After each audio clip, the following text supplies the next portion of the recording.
Bring some glitter. Hello, everyone. My name is Jeanette Shaliga. We are celebrating VGA's 7th birthday, and right now I've got the awesome Kelli Jo Bergheimer.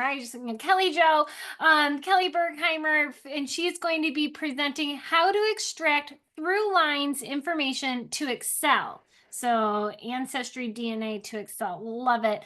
Kelli, thank you so much. The time is all yours. All right. Thanks, Jeanette. It's great to be here. Happy birthday, VGA, right? Seventh birthday, I think, this year. So we're going to talk about a DNA strategy that I use, mostly because I have some vision problems and I had to come up with something that was adapted so that I could actually use ThruLines better. So I hope this is helpful to you. I also discovered in working on this that it helped me in my research in several different ways. So we're going to talk about that. And I just have about 15 minutes, so we're going to get rolling. All right. So, why? Why would you organize what's in ThruLines into Excel? Well, sometimes it's important to have things be more accessible.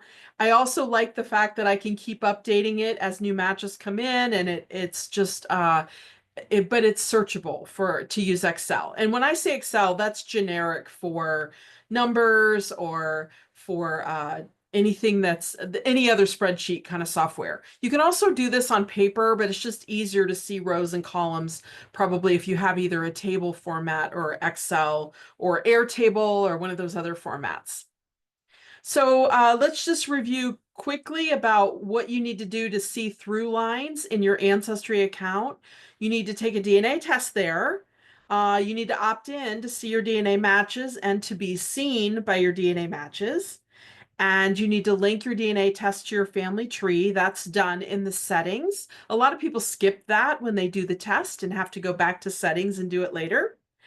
You want to set your tree to be public or private and searchable, and that way you will see hints. And then work on your tree completeness. Almost every time I talk about DNA, I talk about tree completeness because how do we figure out who our matches are? We have to figure out at every generation those siblings, descendants, and those siblings and descendants, and working their way back and across. We need to know both of those things. And so having a really fat, well-rounded tree is a great thing. Okay, so the ancestor tiles at ThruLines come from your tree. So the names that I have in my tree and the photos and things are what populates over at ThruLines. It's only as accurate as your tree and other people's trees. Now, we all know that other people's trees can be wrong, but believe it or not, yours can be too. So anyway, I'm sure you're going to fight me on that. But think of ThruLines as hints. It really is a hint generator. It's kind of a tree jump starter. So think about it that way, and that you really do need to verify things there. Sometimes your DNA matches will be in more than one of your lines, and so you might see some people show up more than once. So the structure of ThruLines, horizontally, that is the generation level, and vertically is the lineage. So this is the ThruLine tiles for my two parents.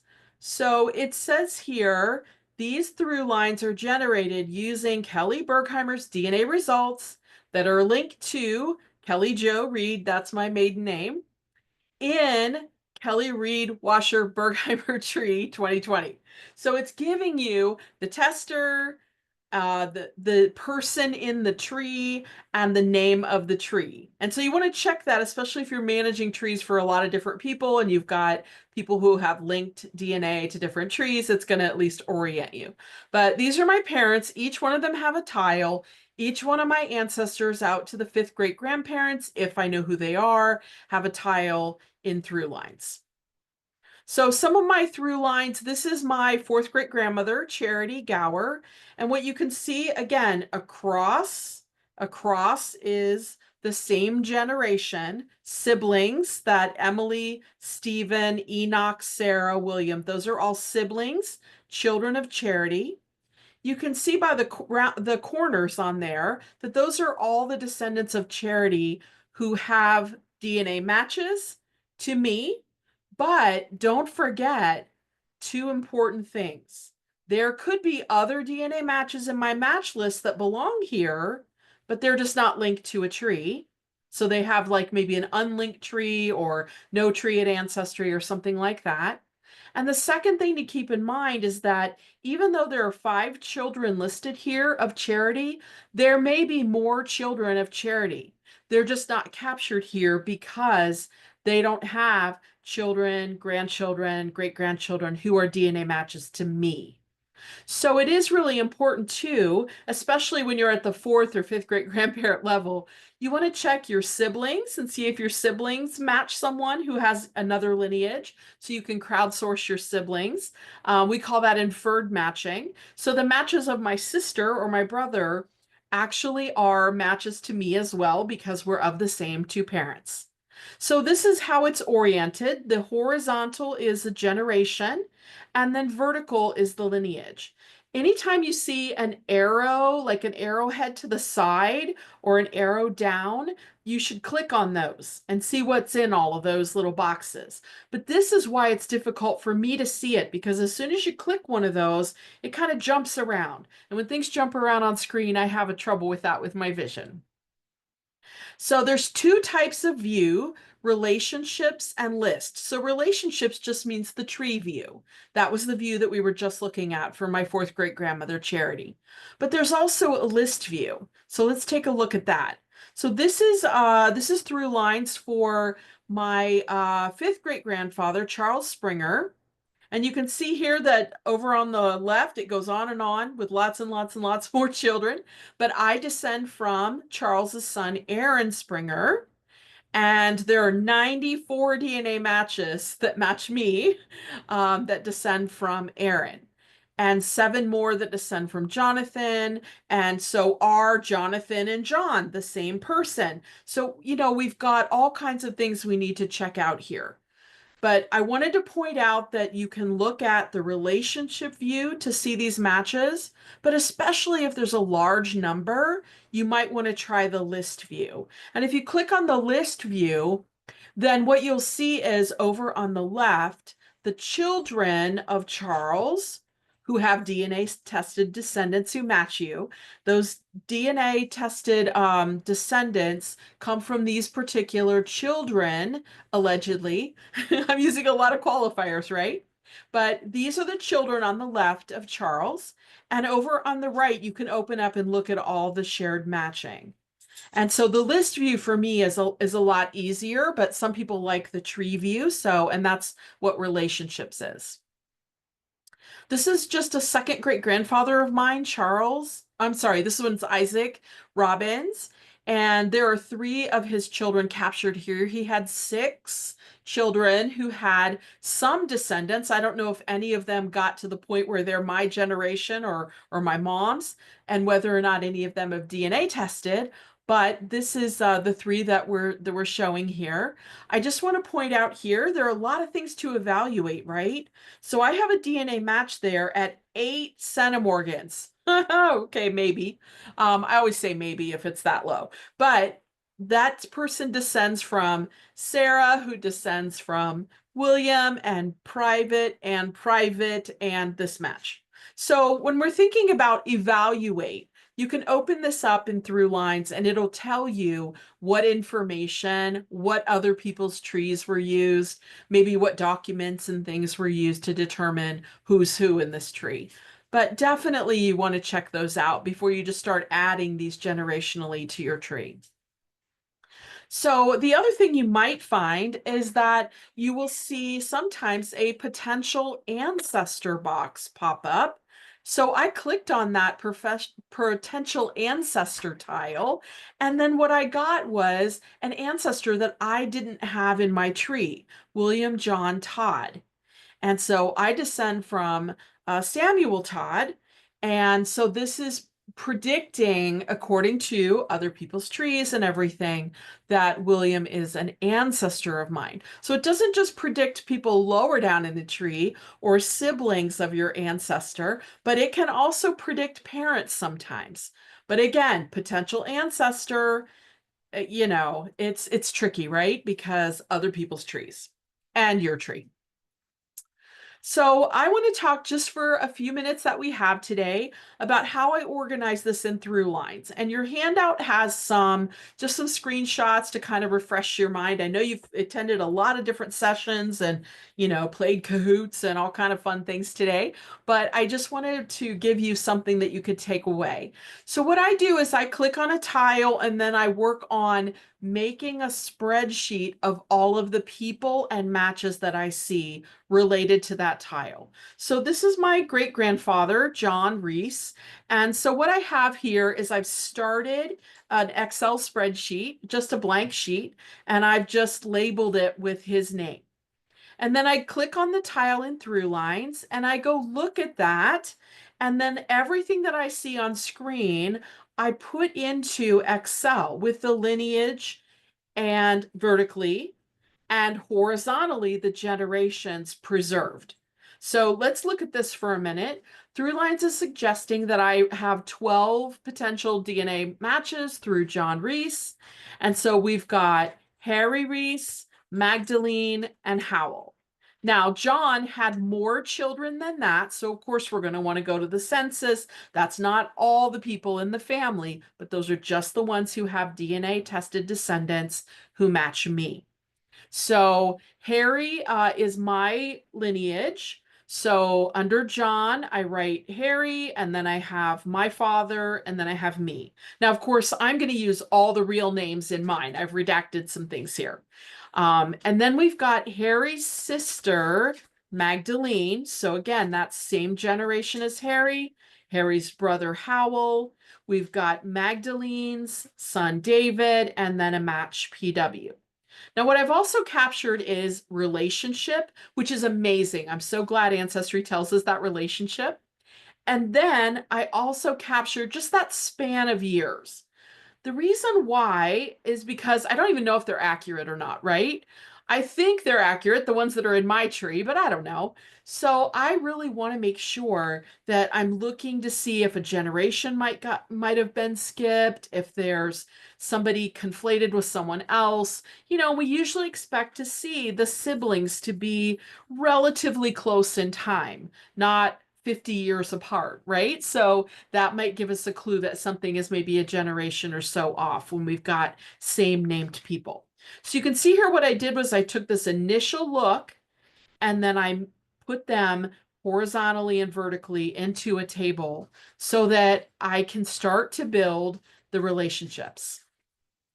Now I've got other DNA matches I want to capture, right? There's only a couple of them here, so I want to make sure that I'm opening up some of these others. But these are the things I'm including, and here's what it looks like. Sometimes I add colors just to make it appear different, things to pop out a little bit. And I usually use green for the tester, blue for paternal, and I use like an orange color for maternal or for siblings. So you can make it however pretty you want to make it.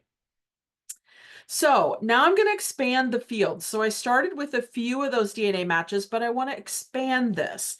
And this is when ThruLines just starts to really jump for me.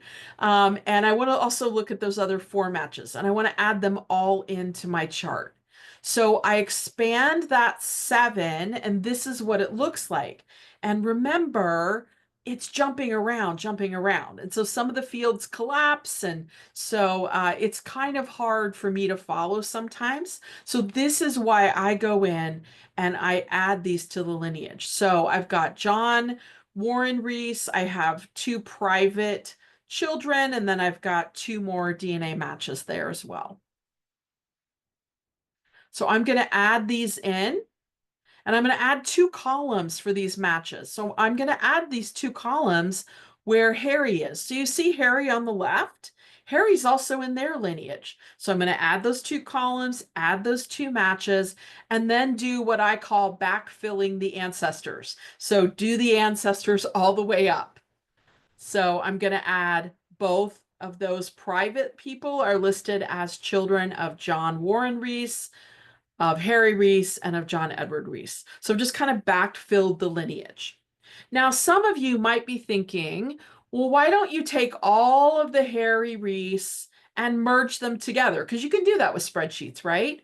The problem is when you go to add in another column, then you don't have the columns in the right place. So that's why I don't do it. But some people like to do that. So I just wanted to mention that in case you're wondering why I didn't just merge those. Well, you'll see in a minute. I keep adding columns and things as we go. So we've got John, we've got Harry, and we've got John Edward. And I've backfilled the ancestors. That's just what I call it. So now we're going to click on the next four matches. And those next four matches match my father and me a lot closer. They're from our direct lineage. And that would be my son and my daughter and brother and sister. And sorry, this image is a little fuzzy. I didn't realize that till I saw it really big. So we've got four more matches to add to the tree. And again, we're going to add columns and we're going to insert my son on the lower left, my daughter, my brother, my sister. And then we're going to backfill the ancestors. So after we've added these four, and again, just adding columns in there and keeping all the original columns, then we can backfill the ancestors. So this is what I do over and over and over until I capture all the matches that are there. Sometimes I do paternal maternal matches in orange, so that would be my siblings. So I've got me in green, I've got my siblings or my children in orange. Just color code at will, do your thing. But your matches, you probably want to color code at least or gray them or something so that you remember that they're DNA matches to you. They're not just part of the genealogy lineage. So now you expand all the fields, you add more matches, you just keep going with it. So there are 7 matches there, 4 matches there. And so now what? We're going to add the rest of these matches and we're going to go in and we're going to add more columns and rows. So you can see we're just going to do this over and over and over until we capture all the folks who are listed as DNA matches under John Edward Reese's tile. So when you get done, you want to count because Ancestry said there were 12 matches. So you want to make sure you caught them all. So I think I gave you this screenshot to look at in your handout. So you can go back and say, what did she talk about for those 15 minutes? There you go. And now you have great-grandfather. You want to look at his wife, okay? Because why? Well, some of the wives are actually the 2 parents of your matches, but some are not, right? So sometimes there's a second marriage, third marriage, other matches. So we want to make sure that we add in half where appropriate. And so is there an extra one here? You know, we had 12 and we have 13 for Margaret. So we want to go back and look at that. So what else can you add? Well, you can add all kinds of other things to this spreadsheet. And you can add in siblings. You can add in siblings who exist at each level, but maybe didn't have DNA descendants. You could go back to your match list and capture all those matches who had unlinked or no trees at Ancestry and see where they fit, even though they weren't listed in ThruLines. You could add in notes. So any other thing that you could do to a spreadsheet. And one step further, I actually have a second tracker that I use that tracks all the different tiles that I've looked at. So I've looked at my dad's and my mom's and my 4 grandparents and my 8 great-grandparents. And I've added in birth and death and locations and DNA matches and all of that so that I can keep track of where they are. I have all of them in one spreadsheet, just different tabs. So I don't know if that's helpful to you, but I hope so. So Jeanette, that's the end of mine.